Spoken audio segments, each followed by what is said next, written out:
This is the Perfectionism Project, the only podcast created specifically for perfectionists who are building businesses. I'm your host, Sam Laura Brown, perfectionism expert and entrepreneur. I teach perfectionists how to plan properly, consistently follow through, and rest without guilt so they can build profitable and fulfilling businesses without burning out. I've helped over 1,000 perfectionist entrepreneurs do exactly that inside my program, Perfectionists Getting Shit Done. If you're tired of procrastinating, overthinking, and half finishing your ideas, you're in the right place. Now let's dive in. Hello, I am coming to you from my front yard. I'm just walking around and I have just listened back to the episode that you are about to hear. And I really wanted to share this one because today on the coaching call inside Perfectionist Getting Shit Done, one of our PGSDs mentioned that today she was listening back to this episode. It is one of the original episodes on this podcast. And just listening back and just hearing how the goals I had at that point in time are goals that I have achieved. And that what I talk about in this episode, the power of self-image, has been such an important part of that. It's part of the PGSD process that I teach my clients is how to upgrade your self-image and to do this specific work that I talk about in this episode. So I hope you find this really helpful. This is just such an important part of being a perfectionist who's getting shit done, and not just being able to do that for a few days or a few weeks, but if you want to get out of your own way and show up and build your business and do that in a sustainable way, then shifting how you think about yourself, how you view yourself, is what will allow you to achieve success and stay successful. And so, what I talk about in this episode is the core of it. And then I teach this inside Perfectionist Getting Shit Done.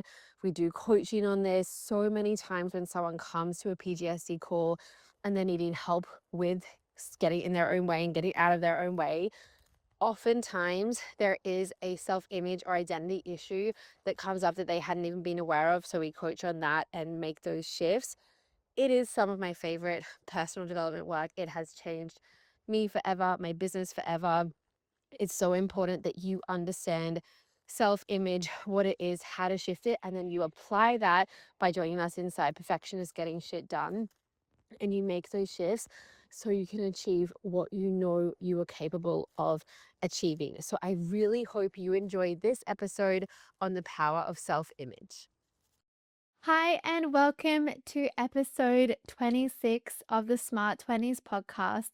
My name is Sam Brown, and this is a podcast where I share personal growth and lifestyle advice for women in their 20s. So, this episode, I'm going to be talking about self-image and the impact that that can have on our goals or habits, or basically like anything that you want to do. It doesn't just have to relate to being successful, but it can be how it impacts your relationships, just like how it impacts the way that you're behaving on a day-to-day basis. So I've written down two lists. You guys know that I don't really prepare for these too much. I just love them to be like we were actually chatting. I don't edit them. I don't edit out my little stumbles and when I muck up words and all of that, because I just love listening to real people chat about real shit. And so that's what I want to do. So I have two lists.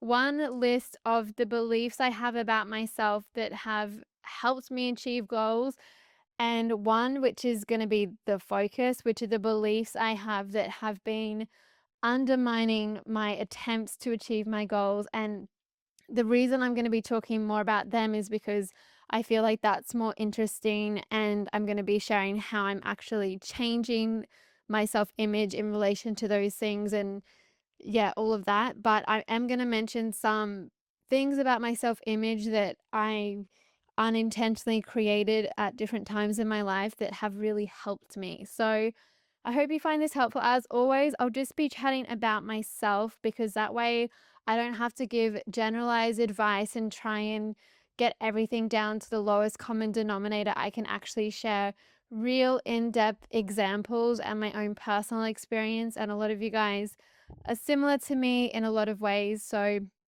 if you just, listen to this, but think about how it might be showing up in your life. I don't know. I feel like when I'm listening to podcasts, I find it the most helpful when people are talking about themselves rather than giving out advice.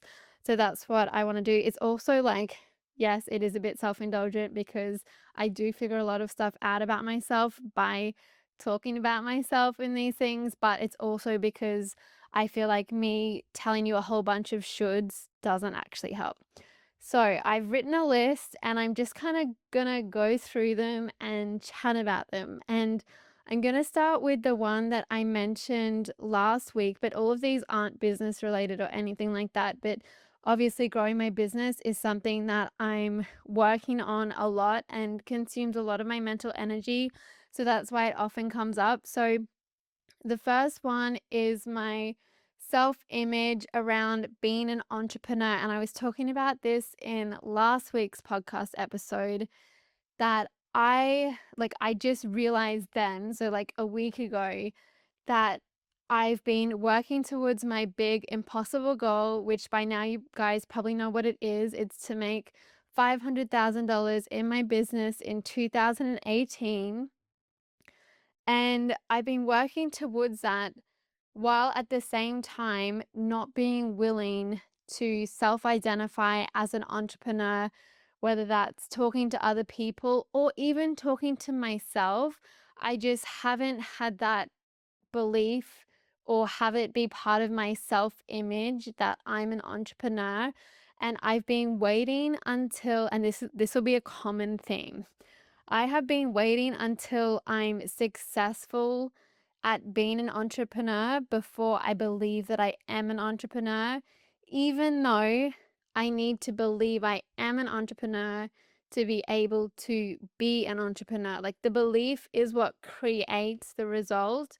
But so often I find that I'm wanting to believe it only after I can see it, but it's the belief that has to come first. And I know that I'm not the only one that does this. So if you've been doing it too, you'll probably, by the time I've gone through all of this list, because it's like the same situation for all of them, believing it only after like I see it in real life, that is what has really been stopping me from achieving a lot of big and small goals. So I have worked it into my affirmations. So if you want to hear more about the affirmations that I use, how I use them, I like handwriting them, all of that kind of thing. Make sure you go back and listen to episode 24, which is about how I use affirmations and my affirmation routine. But I have added it into my affirmation that I'm a multiple six-figure entrepreneur.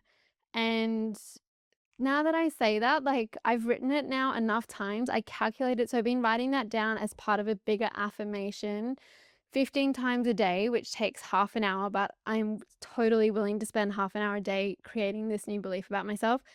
So I have written it now over, it was definitely over 200. It was like 215 times. At this point, I can say that in the present tense, I am a multiple six-figure entrepreneur and my brain like believes it, which is why I'm so obsessed with affirmations because once you can really believe something, it's only then that you can create it. So that's what I'm doing to really create that self-image. I've also been trying to like say that when I'm introducing myself to people, and I still find like I don't want to say that and I just want to be like, I have an online business. And I think it's partly fear that people will be like, "Oh my God, you're not an entrepreneur. Like, who do you think you are?" And like, I think I spoke about this last week, but I see entrepreneur as like Mark Zuckerberg. And I'm like, I'm not like Mark Zuckerberg, but I really feel that not identifying myself in that way is holding me back in so many ways. And it's all just to do with how I see myself. It's stopping me from interacting with certain people because I think they're an entrepreneur and I'm not an entrepreneur and all of that kind of thing. So it's just one like really subtle belief that even though I was creating a belief around achieving my impossible goal, because I had this other belief about myself that I wasn't an entrepreneur, that was like really undermining all of my hard work to try and create that new belief about achieving my goal. So that's one that I'm really working on. One that's kind of related as well is being a blogger. And this might sound kind of funny because I'm sure a lot of you see me as being a blogger, but it wasn't until I got my photos taken professionally at the end of March. Something about that, I was like, oh, this is like a real thing now.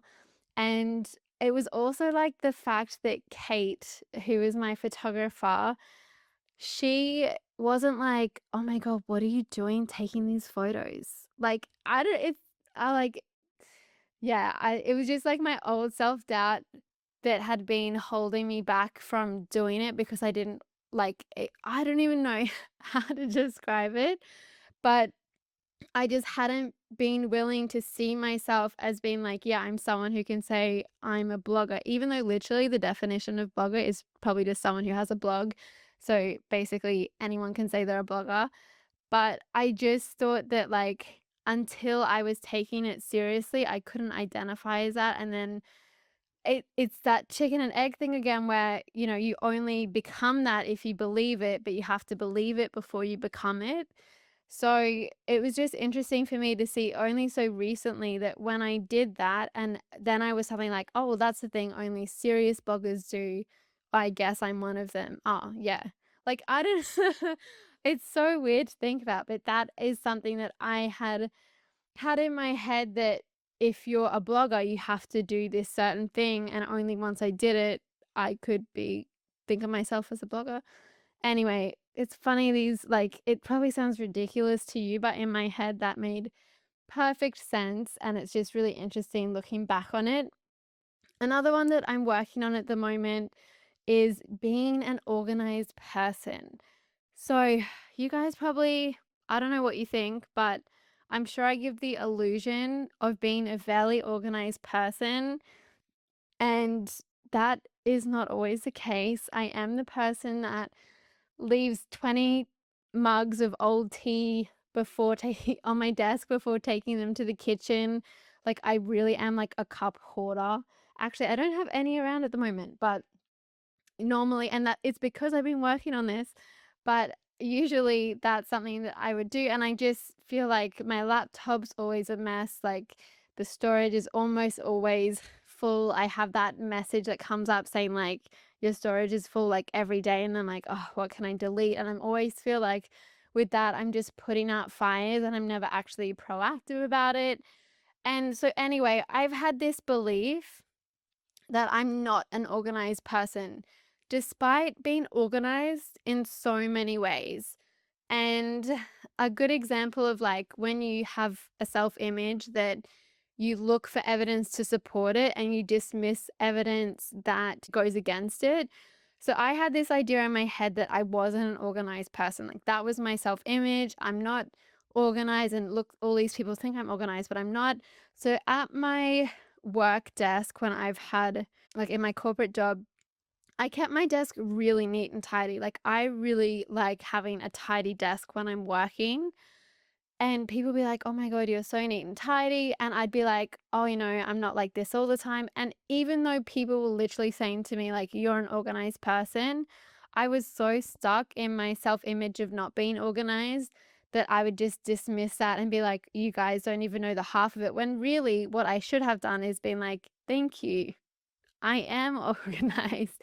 And there are so many little other things too that I do that are organized that I completely just dismiss because I'm just trying to have it all fit into my identity of not being organized.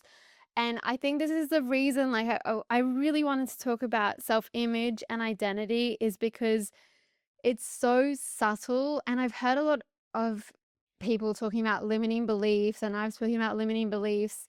And I think this is kind of like a segment of a limiting belief is the beliefs you have about the kind of person you are. But I feel like I have heard people talking about it, but I guess I've never been in a place to hear it. Like, sometimes you hear someone say something and you don't like the message just doesn't hit, and then you hear it again a year later, you're like, "Oh my God, I wish you'd told me that," or like, "I did tell you that." sometimes you just have to be in a certain place. So I don't know if I just haven't been in a place previously to really get the nuance of like the impact that my opinion about the kind of person I am, not just my beliefs, but the kind of person I am, like how much impact that has. So I really wanted to focus on it because it's crazy the way that our mind, if we have a belief, the reticular activating system goes to work to make sure that all of the information it feeds back to you, because there's so much happening each and every day, and every single second there's like a million colors, sounds, all of that, and our brains trying to not get us overwhelmed and only gives us certain bits of information, and it chooses that information based on what we focus on, because that's what we're telling our brain is important. So if we're telling our brain, I'm not organized, it will feed us evidence that we're not organized and dismiss, like, we'll interpret, like, people saying, oh, wow, your desk is so clean. My brain says, oh, no, I'm not a clean person, even though it's like what they just said you were.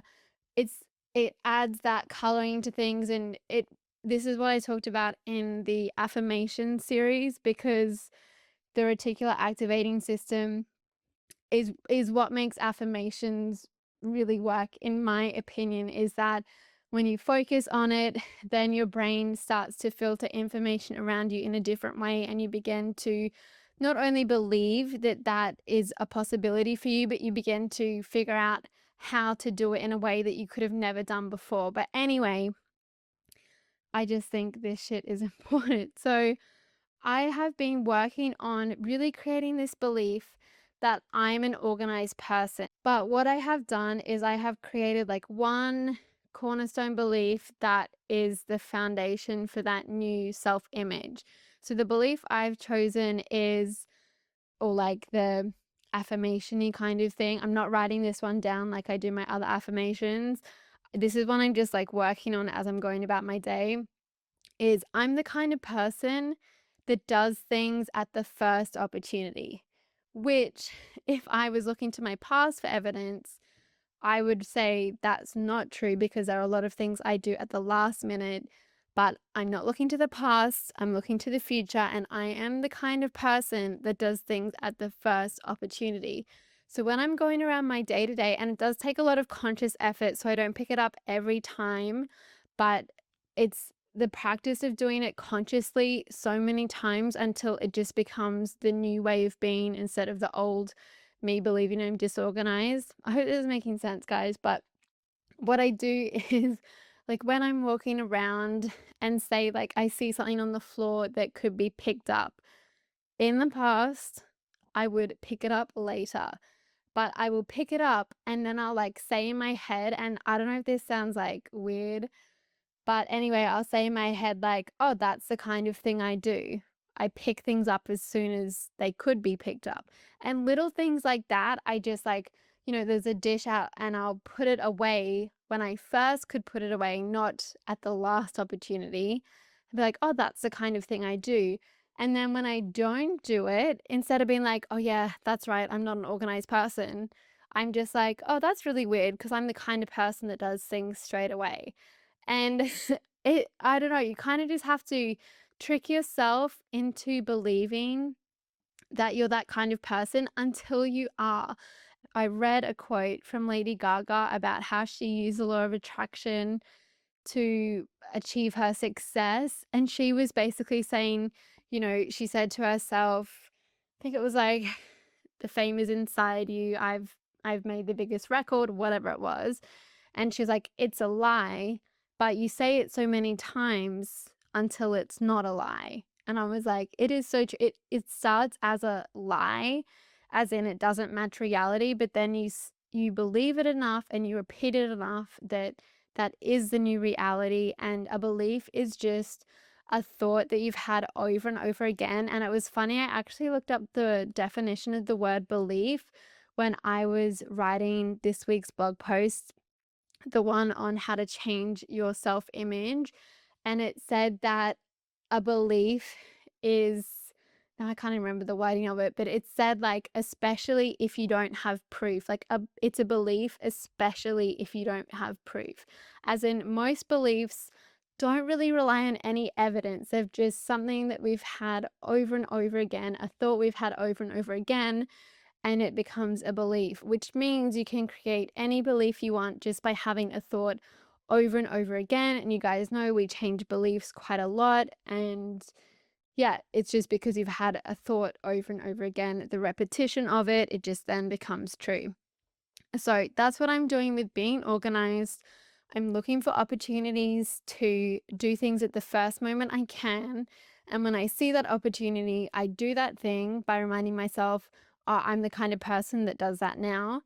And then, like, I'm not going to have to consciously remind myself of that, hopefully, for too much longer. But until it becomes a reflex, I will have to keep reminding myself. It's like when you're learning to drive a car, at first, you do have to be really paying attention, and it's a lot of conscious effort. And then your brain's like, okay, we know what to do. We've got this. And it just goes into your autopilot and you don't have to worry about it. So that's what we're trying to do with this. So I am really working on it at the moment with being organized, particularly in the form of doing things at the first opportunity. So if you are wanting, and I talk about this in the workbook, if you're wanting to create a new self-image, I recommend figuring out just one sort of phrase that you can say to yourself that starts with, I'm the kind of person who, and whatever it is. And I'll talk about some, like one I have that I just decided, I don't even know why, particularly when I was in high school, I decided like I'm the kind of person who enjoys eating healthy food. I'm not just the kind of person who eats it. I'm the kind of person who enjoys eating it. Like I love eating salad and like all of that kind of thing. And that belief has really come in handy, but it's just a belief. And yeah, I don't even know where I was going with that, but oh, I'm the kind of person who make sure you just pick one thing, because if you keep your new self-image that you want to create really vague, it's hard to get a grip on it. So that's why for my being organized one, it's I'm the kind of person who does things at the first opportunity. And I feel like that's a lot more helpful than having it be I'm the kind of person who is organized, because it doesn't really prompt me as to like what to do, because organizing is more like a vague thing and means different things to everyone. But I'm the kind of person who does things at the first opportunity is more clear. And I'm still playing around with all of this stuff. As you guys know, I share stuff when I'm going through it and figuring it out. So this isn't something I'm talking about in hindsight. Like, this is something I'm very newly looking at. But like the other day, I drove past the petrol station and it was near the time that I would need to fill up petrol. And I was like, you know what? I'm going to do that right now. And I did it. I was like, yep, I'm that kind of person. And it probably sounds crazy, but I can actually feel it having a much bigger impact on the way that I'm acting than before. I would change my actions. So I might have gone and filled up my petrol, but I still had this underlying belief that I wasn't organized. So it would be out of character for me to fill it up before the last minute that I needed to. And it would be normal for me to fill it up at the last minute. And now I've just flipped that. So when I do it early, that's normal. And when I do it late, that's out of character. And it's just reframing it and just creating this belief that I'm actually the kind of person that does shit straight away, because that is the kind of person that I want to be and that I am being. And as I was saying, I can't pick it up every single time, but I have just been consciously thinking about it as I'm going about my day. Also, if you're doing one of these, I recommend doing just one, because there are so many different ways that we look at self-image and so many different beliefs that make up self-image, that I think trying to change your whole self-image at once is challenging. So in the blog post and the workbook, I have you select one goal or habit that you're wanting to work towards, and then think about self-image in terms of that one thing, just so that you can actually get something really clear and then make progress towards it and practice with that one thing. And then once you've created that new self-image around that goal or that habit, then you can use that for another one instead of trying to change like 10 at once. Please don't do that, So the next one I've written down is being good with money. So this is an interesting one as well, because I used to believe that I was good with money, and I'm getting that belief back. And and I know I just said don't do so many of these at once, but I feel like I am. So you know how they say, like, what is it? Do as I say, not as I do. But no, I do only recommend doing a very small number. So I've spoken about this before on the podcast, I'm pretty sure. But when I went on holiday in 2015-16, I went on a big 10-week trip, a 2-week charity trip to Peru, and then 8 weeks in, or 7 weeks in Europe, and then a week in New York. And I overspent on that holiday by about $4,000, and I had to borrow, I think it was $500 or $1,000 to tide me over. And I just had so much shame about that. And I've spoken in previous episodes as well about when my mum died, I just attached a whole lot of shame to that experience, even though there was no logical reason. I was just a kid, and that's what my brain did. And then after that, like, adding shame to all different kinds of things was just sort of the pattern that my brain would go through. So when I overspent, I just had so much shame about it. And it felt like the shame was, I intensified the shame by thinking about how I used to be good with money before that, and how I'd been writing on my blog about how to save money, and all I had really been good with money in my own self-image, the way that I saw myself. And then I did something that wasn't, and it just shattered that belief. And then I just kind of like was like, oh God, like, I'm not good with money anymore. And then, so this is like the thing with all of them, right? So I only wanted to believe again that I was good with money once I had the evidence that I was good with money.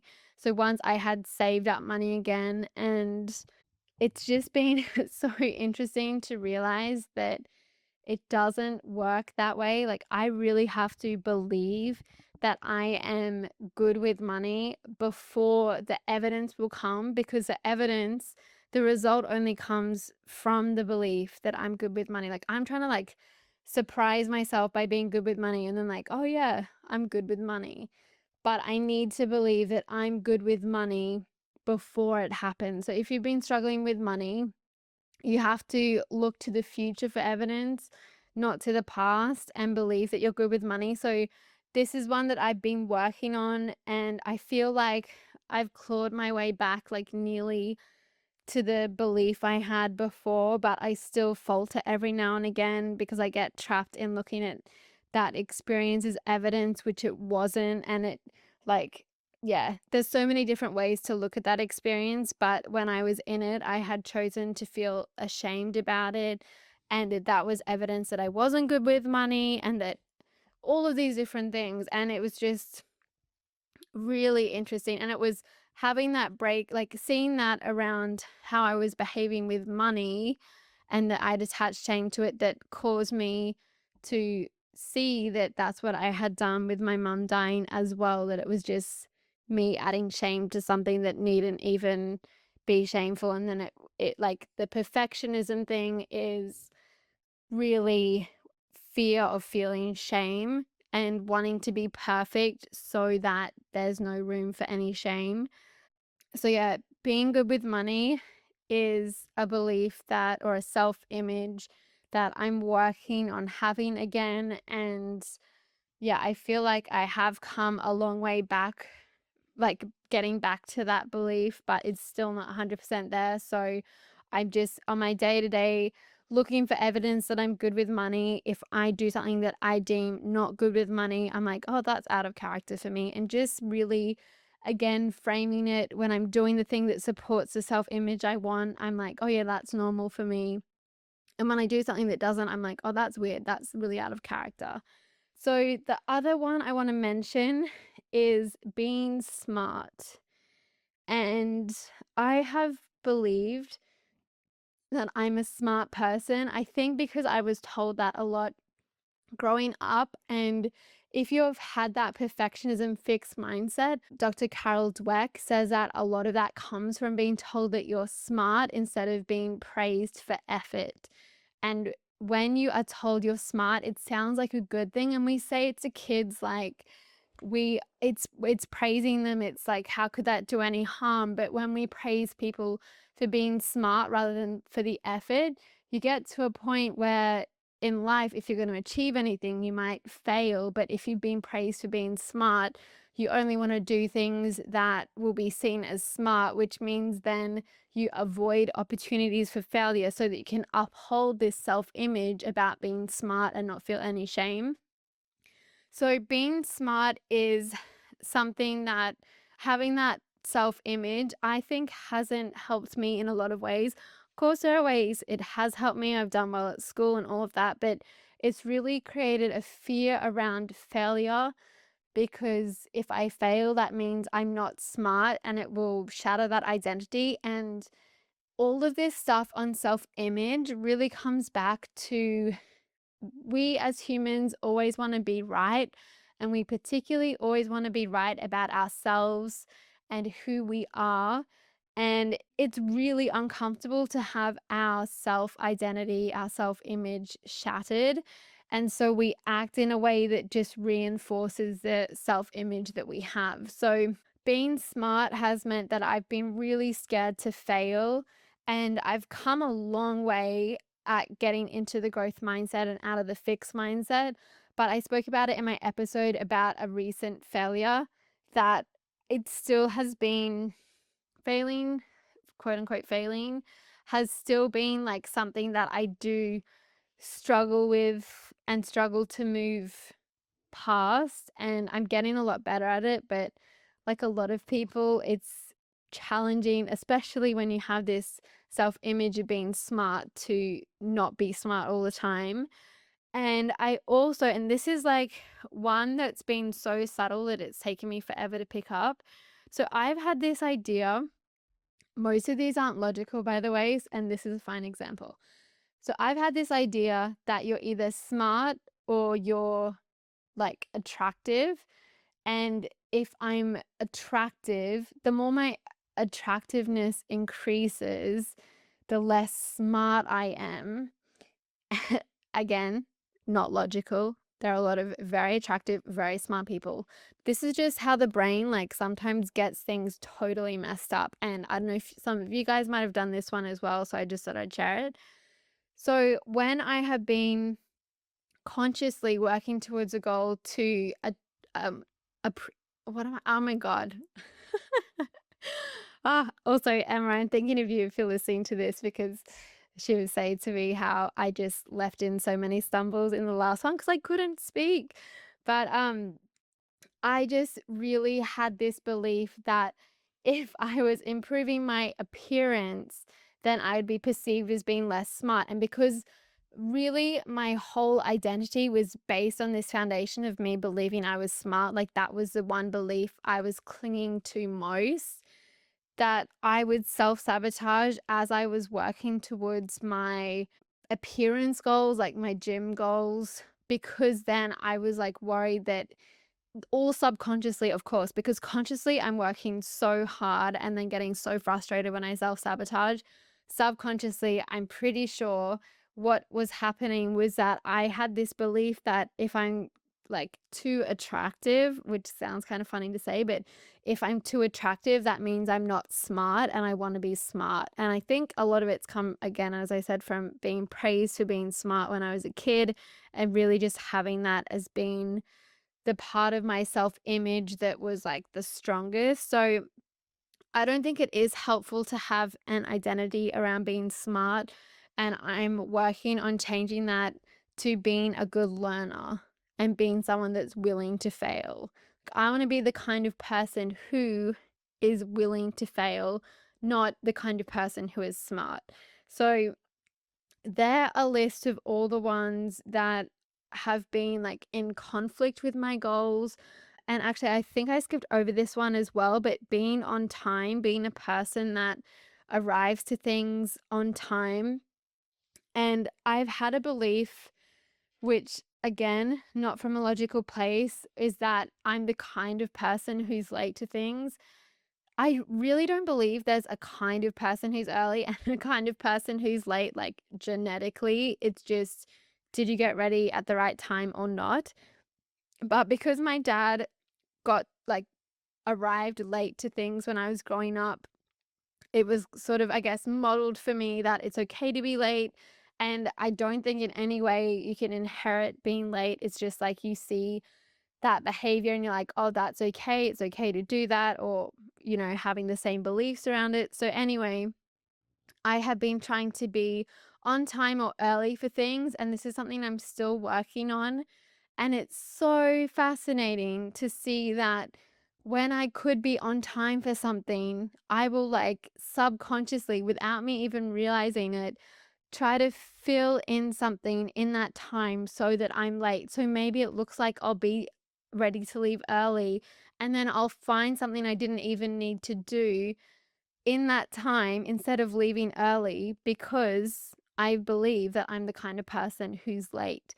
So I've been using the techniques that I've spoken about in the rest of this podcast episode to really help me create the belief that I'm the kind of person that arrives to things early.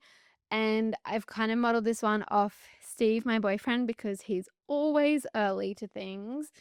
He's like always the first person there at a party. He's like, we go on time when, even though most people know if a party, oh my God, if a party starts at 6, they don't expect anyone to be there at 6, but he's like, it starts at 6. We need to go and be there at 6.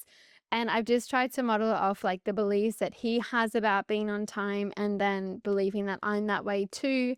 And again, when I'm early, I'm like, oh, that's right. I'm the kind of person who's early. And if I'm late, I'm like, oh, that's weird. That's really out of character for me.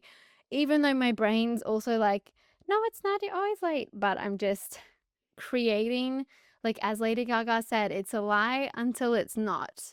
And eventually, if you just keep acting that way and believing it, you do actually then believe the lie and it becomes the truth. I will just mention a few of the ones that I have, a few of the self-image beliefs I have that have helped me towards my goals. So one of them is that I'm a morning person. So I think there's so much misconception around what a morning person is and what you have to feel like to be a morning person. Really, anyone can be a morning person. Like, there's no morning person police. And for me, like, I say I'm a morning person, that does not mean that I feel like waking up. Like, I would definitely prefer to sleep in every day, every single morning, no matter how much of a habit I'm in terms of waking up early.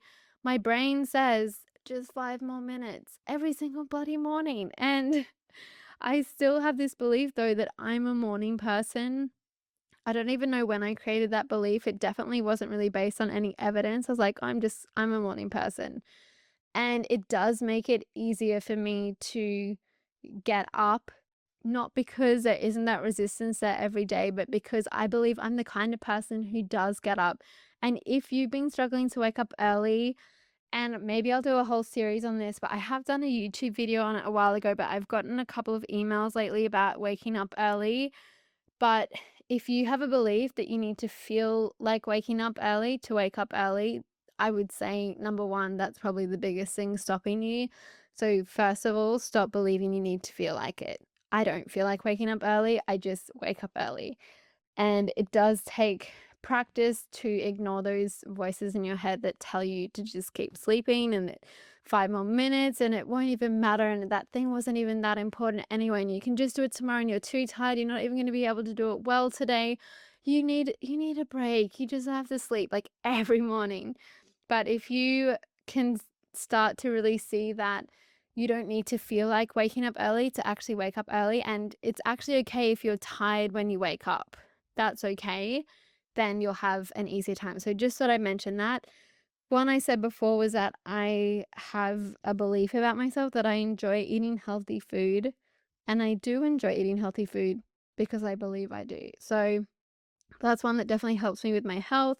I also have the belief that I'm a gym person. Again, I don't think there's anything about me that makes me a person who likes the gym, but that also means I don't feel like going to the gym. Like the same with being a morning person. Like I don't think that if you're a gym person, it means you always feel like going to the gym.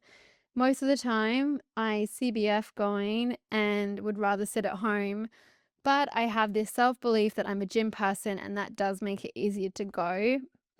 And the other thing I wanted to mention in terms of changing your self image, and I do talk about this in the blog post, but I want to touch on it here as well, is that when you change your self image, so like all of the things I've spoken about that I'm changing, being an entrepreneur, being on time to things, being a blogger, being organized, being good with money, all of that stuff, when I start to act as if the person that is an entrepreneur and is on time and is a blogger and is organized and is good with money, likely I will get well meaning but unhelpful comments from family and friends and colleagues about whether I feel okay. Oh, that's just not like you to do that. Or why are you changing all of a sudden?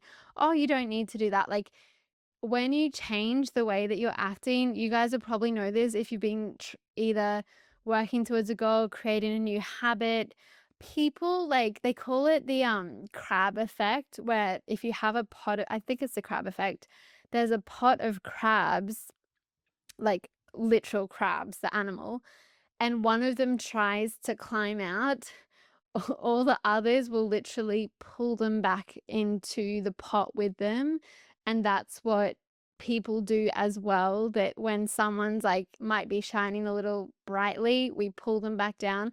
But I think it's not just that, it's some people think that by commenting those kinds of things, they are protecting us from failure.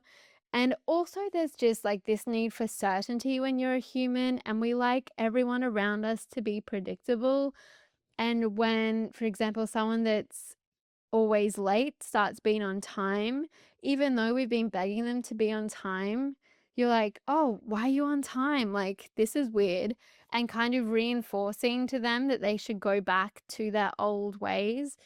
And I know I do it. And I think it's just like human nature. We don't even realize that we're doing it, that when someone starts acting differently, we kind of like tempt them back into their old ways and tell them like they're acting really weirdly.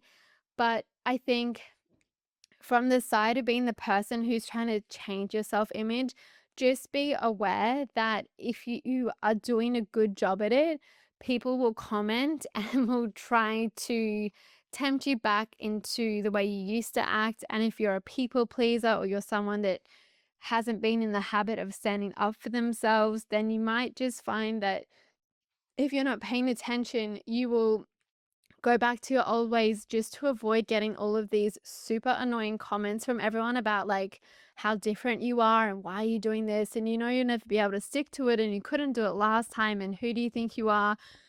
And it's just like that will be part of it if you are changing your self image, particularly if it's something like being on time is a good example, or being organized, like those ones that other people can observe whether or not you're acting that way.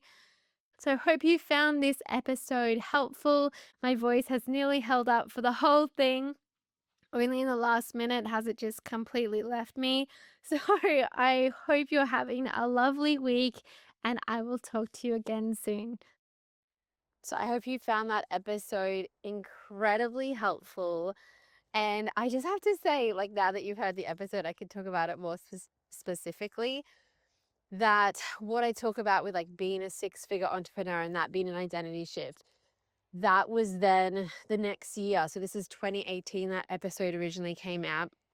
In 2019, I started making six figures in my business and have so consistently since then, including while having four little ones within 4 years.